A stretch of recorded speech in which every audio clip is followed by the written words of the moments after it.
C'est un rendez-vous inédit pour les décideurs régionaux, les investisseurs internationaux et les figures marquantes du secteur privé réunis ici, à Abuja, au Nigeria.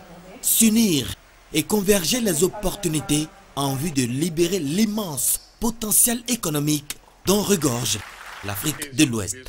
C'est le but visé par le président Ahmed Bola Tinubu au détour de cette rencontre, la première du genre.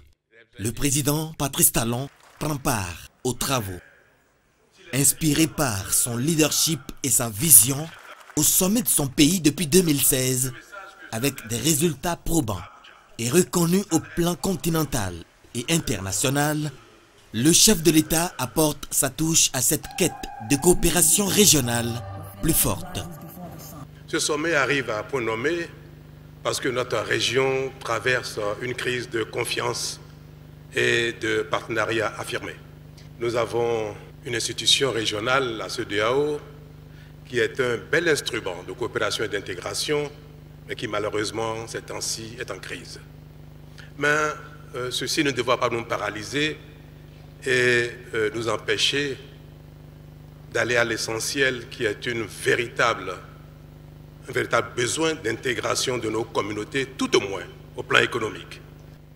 Notre idéal d'avoir une intégration régionale qui concerne l'économie, la sécurité, la politique, la démocratie, les libertés est en mal. Mais le besoin d'une intégration économique est indispensable et je remercie le président Tinubu d'avoir initié ce sommet. Le sommet se déroule au Centre international de conférence Bola Tinubu. Il y a eu des signatures d'accords entre les parties nigérianes et béninoises. Le marché ouest-africain est le plus apte, le marché qui donne le plus de potentiel à une intégration permettant une économie prospère. Nous sommes des économies qui se complètent comme nulle part ailleurs. Et pourtant, nous sommes dans le monde l'économie la moins intégrée régionale. Je vais vous donner un exemple. Nous avons mis en place avec une certaine satisfaction dans le passé le WAPCO, cette organisation qui fait que le gaz passe du Nigeria jusqu'au Ghana en traversant le Bénin et le Togo pour alimenter les besoins en énergie et en production électrique. Et au moment où ça a été fait, le débit était compatible avec les besoins. Aujourd'hui, cet instrument, cette organisation, cet outil ne répond plus aux besoins, est trop faible pour alimenter nos divers pays en gaz.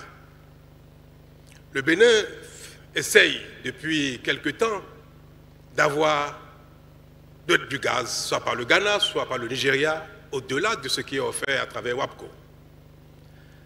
Mais jusqu'à la date d'aujourd'hui, nos diverses administrations n'ont pas été capables d'accompagner cet organisme pour aller au-delà de ce qui a été fait et qui est embryonnaire dans le passé et qui ne suffit plus aujourd'hui à satisfaire les besoins.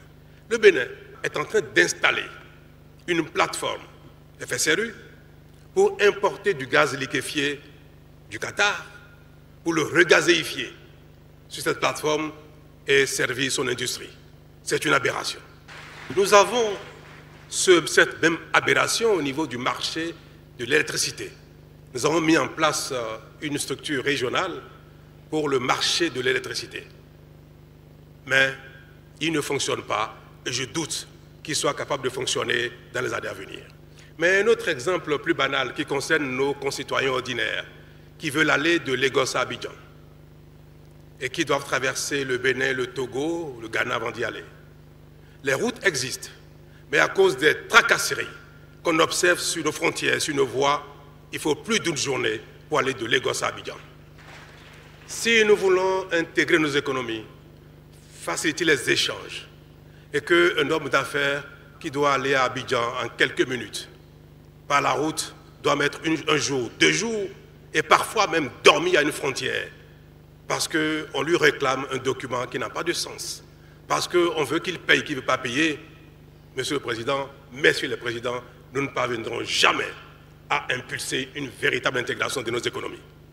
Également prévu à l'agenda de cette rencontre de haut niveau, Des séances de mise en relation entre investisseurs, des tables rondes sur les infrastructures et l'innovation, ainsi que des présentations pays par pays sur les opportunités d'investissement spécifiques.